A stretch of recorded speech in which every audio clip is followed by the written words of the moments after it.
राजमहल की रानी ने एक छोटे बच्चे को दया से गोद ले लिया। वह उसे खुद नहलाती, सुलाती और उसकी देखभाल करती, लेकिन हर रात उस बच्चे में कुछ अजीब होता। वह अचानक एक बड़े आदमी में बदल जाता। असल में वह बच्चा कोई और नहीं बल्कि खुद राजकुमार था। उस पर एक अजीब और भयंकर जहर का असर था। जब जहर असर करता तो वह छोटा बच्चा बन जाता और जब असर कम होता वह फिर से जवान आदमी में बदल जाता। एक दिन जब राजकुमार महल लौटा तो उसने सुना कि रानी उस बच्चे को परेशान करती है। गुस्से में वह रानी से जवाब मांगने गया, लेकिन जैसे ही उसने दरवाजा खोला जहर का असर हुआ और वह फिर से बच्चा बन गया। राजकुमार जो अब बच्चा था ने खुद को बचाने के लिए कहा, मैंने तुम्हारे साथ क्या किया, मैं खुद तुम्हारा साथ दूंगा। रानी ने कहा, यह महल बहुत पुराना और छोटा है, मैं तुम्हारे लिए बड़ा महल बनवाऊंगी। इसी दौरान एक चालाक महिला, जिसे अब हम क्लारा कहेंगे, दीवार फांद कर महल में घुसी और रानी ने उसे रंगे हाथों पकड़ लिया। जब उसने देखा कि बच्चा गंदा है तो वह उसे फिर से नहलाती है और सुला देती है। रात होते ही बच्चा दोबारा राजकुमार में बदल जाता है। सुबह जब रानी उठती है तो बच्चा गायब होता है। वह उसे ढूंढने निकलती है, लेकिन रास्ते में क्लारा से सामना हो जाता है। क्लारा जो राजकुमार से प्रेम करती थी, रानी की जगह लेना चाहती थी। क्लारा ने जानबूझकर बच्चे को रानी की ओर धक्का दिया और कहा, मैं इसे बाहर घुमाने ले जाती हूँ। इस साजिश को राजकुमार, जो अब फिर से बच्चा बन चुका था, ने देख लिया और क्लारा की असलियत समझ गया। रानी को पहले लगता था क्लारा बच्चे से सच्चा प्यार करती है, लेकिन क्लारा उसे जुए के अड्डे पर ले गई। रानी ने गुस्से में बच्चे को वापस लाया और डांट लगाई। तब जाकर राजकुमार को एहसास हुआ कि रानी सच में बच्चे से प्यार करती है। तभी राजकुमार पर जहर का असर दोबारा हुआ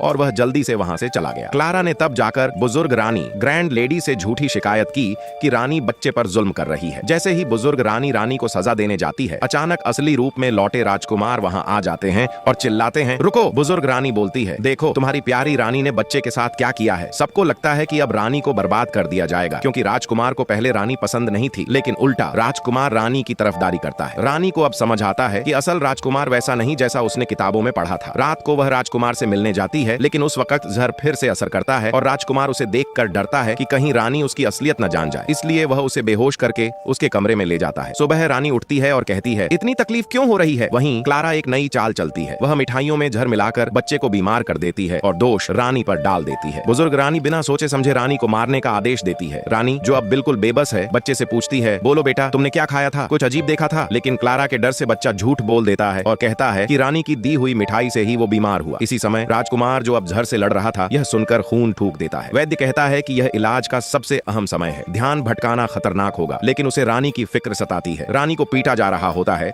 बच्चा चिल्लाता है, रुको दादी, ये जहर उसी मिठाई में है जो क्लारा ने दी थी। अब जाकर सबकी आंखें खुलती हैं और क्लारा का झूठ सामने आता है। राजकुमार भी समय पर आकर सबको रोक देता है और कहता है, अब कोई मेरी रानी को हाथ नहीं लगाएगा। अब सब क्लारा की सच्चाई जान चुके हैं। रानी और राजकुमार के बीच एक नया विश्वास बन चुका है। लेकिन सवाल यह है, क्या यह रहस्यमयी जहर कभी पूरी तरह खत्म होगा? क्या राजकुमार का सच कभी सबके सामने आएगा? क्या आप जानना चाहते हैं कि आगे क्या होता है? अगर हाँ, तो अगला भाग चाहिए लिख कर भेजें।